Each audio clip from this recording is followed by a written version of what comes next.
그 기술을 한국에서도 개발을 해서 연다면은 한 번에 NFC 결제망으로 바뀔 거고요. 그런데 지금 상황에서는 이 필요성을 아무도 못 느끼고 있기 때문에 굉장히 오랜 시간이 걸릴 가능성이 큽니다.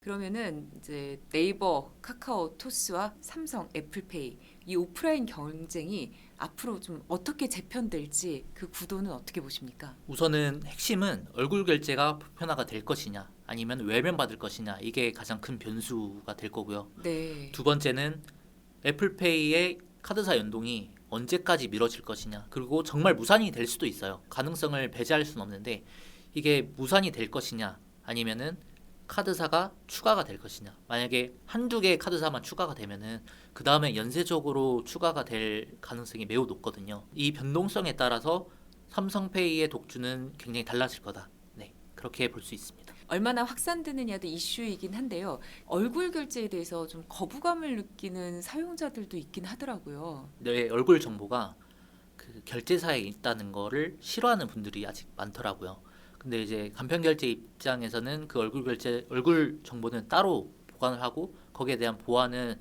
철저하게 해놓는다라는 입장이어서 그 부분은 사실 뭐 크게 걱정하지 않아도 된다고는 보지만 아직까지 그 우리의 습관을 바꾸는 거는 어려울 것 같아요. 저도 얼굴 결제를 많이 쓰려고는 하지만 결제할 때 깜빡하고 카드를 내거든요. 우리가 수십 년간 사용을 한 또 습관이 있다 보니까 그 습관을 바꾸는 게 가장 핵심일 것으로 보입니다. 네. 궁금한 게요. 얼굴 결제 등록을 해놓고서 성형 수술을 해서 뭐 쌍꺼풀 수술을 하거나 뭐 이렇게 되면은 이걸 어떻게 해야 됩니까? 그런 경우에는 결제가 안 될 가능성이 크고요. 네. 그러면은 얼굴 다시 등록을 해야 됩니다. 저도 이건 전에 들었던 건데 네. 살이 뭐 한 30kg, 40kg 빠진 분이 있는데 네. 그분은 얼굴 인식이 안 돼서 새롭게 등록을 했다고 하더라고요. 자, 그러면은 요 몇 년 새에 엔저 현상이 나오면서 일본 여행 많이 가잖아요. 네. 근데 일본 가 보면은 예전부터 이렇게 NFC 결제, 그러니까 뭐 카드를 이렇게 갖다 대거나 아니면은 휴대폰을 찍어서 하는 결제를 많이 사용하더라고요. 맞습니다. 그리고 일본뿐만 아니라 글로벌리 이제 NFC 결제가 좀 많은데 아까 말씀하신 것처럼 우리나라는 아직 그렇게 많지 않다. 우리나라도 결국엔 그쪽으로 이동을 하게 될까요? 이제 한국에서도 NFC 결제가 점점 활성화될 가능성이 큽니다. 근데 이 활성화가 되려면은 삼성페이의 역할도 중요합니다. 가장 많이 쓰고 있으니까요. 예, 삼성페이가 가장 많이 쓰고 있고 예. 삼성페이는 아까 말했듯이 MST 결제 혹은 NFC 결제 둘 다 되는데 한국에서는 MST 결제만 하고 있거든요. 이거를 NFC 결제까지 하겠다라고 해서 그 기술을 한국에서도 개발을 해서 연다면은 한 번에 NFC 결제망으로 바뀔 거고요. 그런데 지금 상황에서는 이 필요성을 아무도 못 느끼고 있기 때문에 굉장히 오랜 시간이 걸릴 가능성이 큽니다. 자, 그러면 이제 네이버페이가 되게 간편하게 쓰이고 있는데 네이버페이는 어떤 배경으로 그렇게 크게 성장할 수 있었을까요? 우선 네이버페이는 네이버라는 플랫폼에서 성장을 했는데요. 네이버의 가장 큰 장점이 네이버 쇼핑이라는 이런 이커머스에 있습니다. 스마트 스토어도 우리가 너무 많이 사용하고 있는데 많은 분들이 이걸 사용할 때 있어서 네이버 멤버십도 가입을 해서 사용을 하는데 그러면 결제했을 때 적립금이 엄청나게 받거든요. 네. 이 적립금을 다시 쓰기 위해서 또 결제를 하고 꼭 네이버 쇼핑이 아니라 네이버 웹툰도 있고 또 다른 서비스들이 있기 때문에 그쪽으로 결제를 많이 하고 있습니다. 그렇게 해서 네이버페이가 성장을 했는데 이제 네이버페이가 자리를 잡으면서 네이버 생태계가 아닌 다른 생태계에서도 결제처가 점점 늘어나면서 외부 결제 비중이 56%가 됐어요. 많이 늘었네요. 예, 이제 외부 결제 비중이라는 거는 네이버 생태계를 벗어난 결제이기 때문에 이제는 네이버 생태계에 벗어나 있다라고도 볼 수 있습니다. 네이버 페이의 목적은 네이버의 외부 결제 비중을 점차 계속 늘려나가겠다는 거고 그 핵심에 오프라인 결제가 있습니다. 자, 그러면은 말씀하신 것처럼 카카오와 네이버는 생태계 안에서 움직이는 걸로 해서 성장을 했다면 토스는 어떤 방법으로 성장을 해서 오프라인까지도 이렇게 노리게 된 걸까요? 이제 토스는 간편 결제 안에서 후발주자인데요. 이제 네이버 페이 특징과 카카오페이 특징을 골고루 가지고 있다고 보시면 됩니다.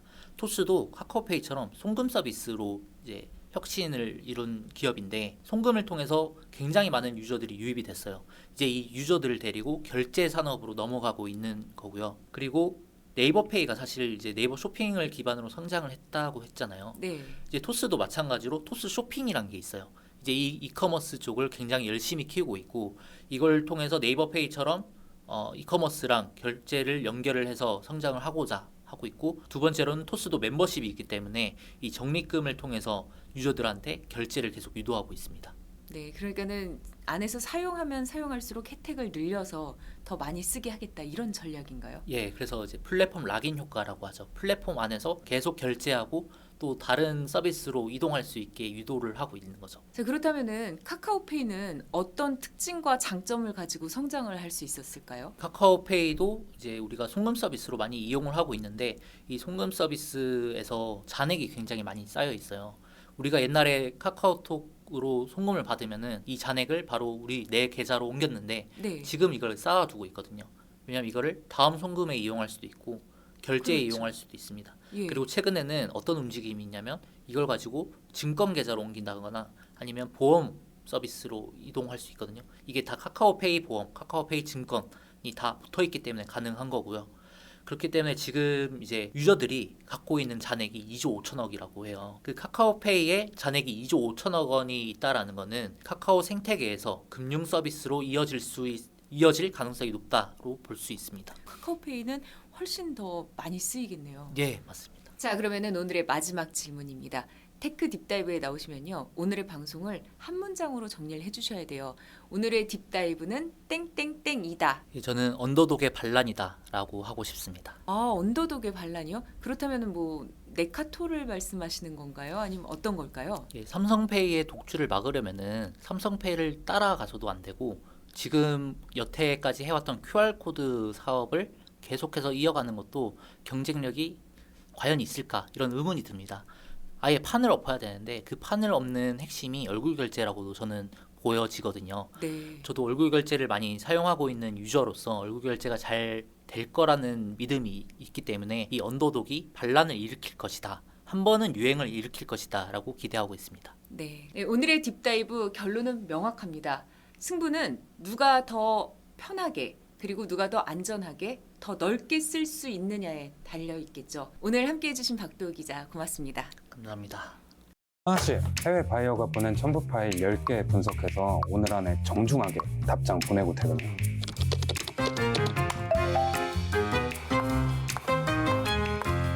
너 뭐냐?